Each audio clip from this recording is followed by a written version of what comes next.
let's watch hacaalu.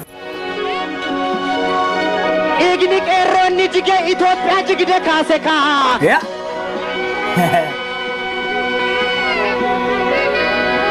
Eegni qeerroonni jige Itiyoo Eertiraa walitti taraarse kaa. Nan sobee. Galma dhugaas lafeedhaan ni Oh, exactly, of course. He read it to me. Galma dhugaas lafeedhaan ni jaarranna boru. Indu babbaan boru. Utuma murtuu inoora abbaan horu. Ayyee bacholooni neegu. Abuukoo himma marrachiisa. Matrayyasi.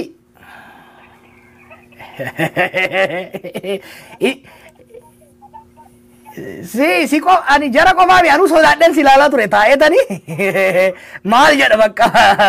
Ashamaar kafuunee hordoftoonni Abduu Moobaayil App jirtan hundi keessanuu bakka jiraattan bakka deebiidhaan gara chaanala kiyyaa dhuftan waraana jalqabaa dhuftan Abduun jedhama Abduu Moobaayil App subscribe godhaa maatii kennatti dabalama. Viidiyoon kun yeroo live Hacaaluu fi Jawar walii bilbilanidha. Viidiyoo haaraya warra Oromiyaa 11 ta'e dagalakkisee baay'ee miira namaa tuqaa fakkeenyaa fi galma Hacaaluun sochoose. Hacaaluun gaafa kana kan onnee saba isaa guutuu keessa seene kan akka Afrikaatitti jechuun ni danda'a. Akka Itoophiyaatti biyya guutuu raasee hatta akka afaan hin beekne naaf hiikaadhaaf ganama san jechuudha.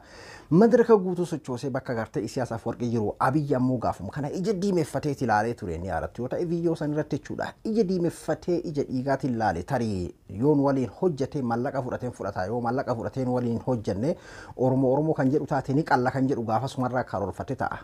Gaafa jalqaba garaan gootitti Abiyyi dhufuudha.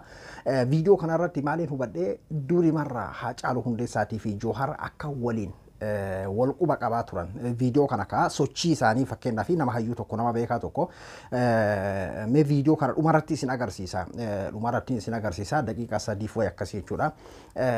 Nama akka Jawar fakkeenyaaf nama beekaa gurguddaa kana namni isatti dhiyaatu numa waraaba sochii inni godhu jechuudha. Viidiyoon kun haaraya duraan gadi hin baane jechuudha. Garuu amma Hacaaluunis kan wareegamee jira Jawar hidhaa jiraafin viidiyoo kan akka yaadannootitti warri Oromiyaa 11 gadi baase jechuudha. Baay'ee tokko miira namaa tuqaa jechuudha. Mata rayyesii jedheen har'a osoo jiraatee maqaa kana ayyaamna Hacaaluu hundeessaa jechuudha.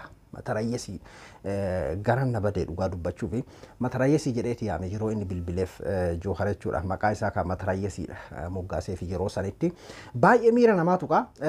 Kanarraa maalinni Jawarii fi Hacaaluun walitti dhufeenya yeroo dheeraati gaafa kana Jawaris biyyatti hin galle haalli kun hundi haala akkanaa kun hin turre yeroo kana keessa waan addaati jechuudha. Hacaaluun gaafa kana akka Afrikaatitti jechuudha kan inni gartee maaraqni beekumsaa maaraqni hayyummaadhaa kennameef jechuudha. Hayyuu ta'uu qofaa miti hayyuu siyaasaa kan akka Jawar kana waliin jechuudha walitti dhufeenyi isaa. Madaraka kanarraa Jawar waan si ajaa'ibsiisu asirratti sirba Hacaaluu kana live dhageeffachaa ture. Live akkuma nuti gartee biyya keessa dhageeffannutti innis biiroo isaa keessatti dhageeffachaa ofiisa isaa keessatti dhageeffachaa jechuudha. Osoo dhageeffataa jiru akkuma sirbi xumurameeni hoggusoo madaraka irraa bu'ee Jawariif bilbile jechuudha. Artisti Hacaaluu hundeessaa bilbilee fi baga itti cabsite mata rayyesii jedheeti yeroo inni akkasitti waliin dubbatu hedduu miira namaa tuqaa jechuudha. Diinni beeki nama akka artisti Hacaaluu hundeessaa nama akka Jabbaar Huseen namoota du'e kanneen namoota gartee diinni amma akkanatti waggaa 3 kana keessa biltsiginnaa nyaatte kanneen nama laafaa isinitti hin fakkaatin diinni nama laafaan ajjeesu nama darree gartee nama lallaafaa achuun laalu jechuudha. Nama sadarkaa isaatii olii nama beekumsi isaa olii nama dandeettiin isaa olii nama isaa sobamuu hin dandeenye nama sabni abdatu nama akkanaati jechuudha. Hacaaluu ajjeesanii Jawariin hidhatti uguran jechuudha. Jawariin sababa gartee dandeettii siyaasaa isaatiif sabni illee eeguu inni illee of eeguuni Hacaaluu irraa dandeettii siyaasaa of eeguudha waan beekuuf amala diinotaa waan beekuuf haga san rabbiin isa eegeennis of eegee arraga jechuudha. Jawar illee silaa Hacaaluu dura kan nyaatan Jawar ture jechuudha.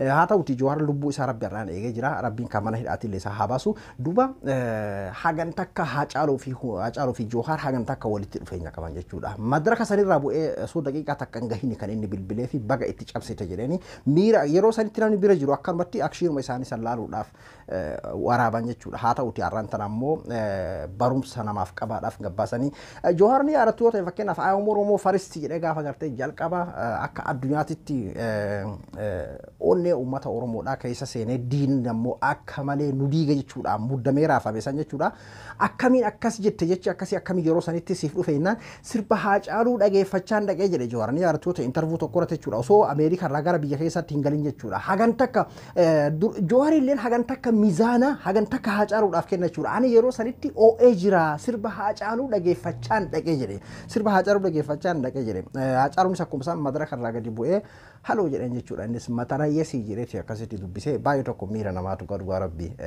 dhugaa dubbachuu fi haaceen kan bira kutusee Jawaar lubbuun isaa arra geesseeti jirti rabbiin nuuf haa baasu namoota gartee akka Abdul Jabbaar Hussein nama akka artistii Haacaaluu hundeessaa kanaaf diinnis wanti nyaatuuf kanaaf waan nuti beeynu kana haga nuti beeynu kana oli Haacaaluu hundeessaa haga nuti beeynu kana oli hayyoota waliin walitti dhufeenya inni qabu jechuudha Oromoodhaaf wanti inni karoorfate si Oromoodhaaf wanti harka lafa jalaatiin godhaa ture si haga nuti agaru nam tokko kan gartee miizaana namaa hin beeyne kan gartee beekumsa namaa hin beeyne tarii Haacaaluu akkuma nama artistii tokko bakka wallisaa tokko akkuma jechuutti akkasitti fudhachuutu malaa jechuudha Haacaaluun garuu nama akkasiiti miti Haacaaluun wallisaa qofaa miti Haacaaluun abukaatoo Oromooti Haacaaluun hayyuu Oromooti walitti dhufeenyi isaallee hayyuu akka Jawaar kana waliin jechuudha kuni waan gartee amma gartee ati akkanaaf isii yookiin irraa kalee ta'e osoo hin ta'in Haacaaluun gaaf mudurgaaf wayyaanee irraa jalqaba irraa nama xiiqootu gartee nama qabsaa'aa akkana kana ture jechuudha kanumaa fi diinni illee kan isa nyaatee fi nam tokko Haacaaluma kana iyyuu waan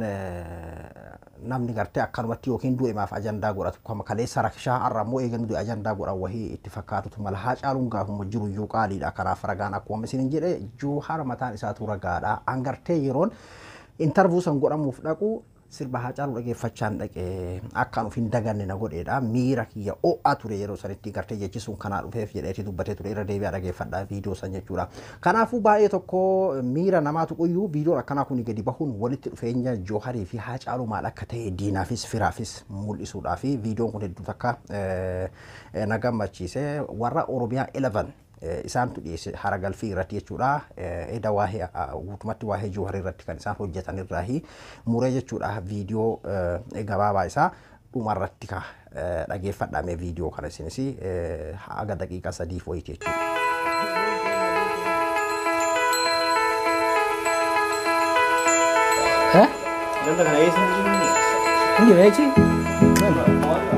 They are lucky they are ahead of them by Absolutely.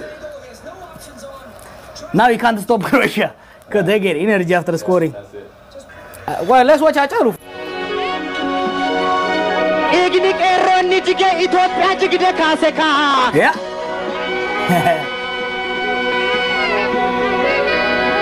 Eegni qeerroonni jige Itiyoo Eertiraa walitti taraarse kaa. Nan sobee ijoollee Oromoo nan sobee ijoollee biyya koo.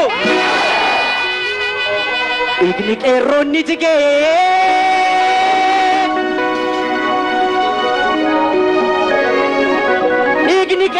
jige biyya jigde kaase kaa. Galma dhugaa ijaaruuf galma sobaa raase. Galma baban dura. Galma dhugaa sinafeedhaan hin ijaaru. Oh, exactly, of course. He read it to me. Galma dhugaa jaaladhaan hin ijaaran na boru. Indo abbaan boru. Utuma murtuu inoora abbaan horu. Otoo addakkee murtuu inoora abbaan horu.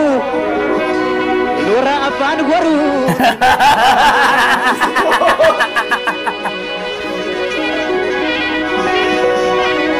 Abaye bacholoni nebu abuko Stay money mandi zaman marata. Abaye ko baranam beku Abaye ofna sasachisa Abaye warri ingilizi Abaye tiyara tama oliga Abaye warri ingilizi Abaye ropila tamara Abuko si fude badofo Abaye zaranna abara Haacaaluu agar hear this one.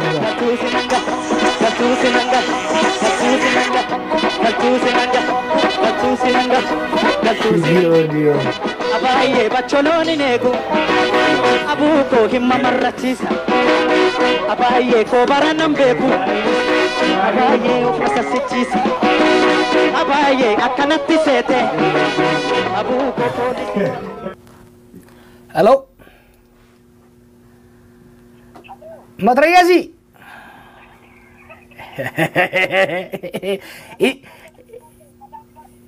Si ko ani jara ko maami anu sodaadhen si ilaalaa ture taa'eetanii maal jedha bakka onnee koorraa naa dubbatte bo onnee koorraa lakka bo dhugaa har'a Oromoo hunda irra dubbatte beektaa garaa Oromoo hunda waanuma jiru dubbatte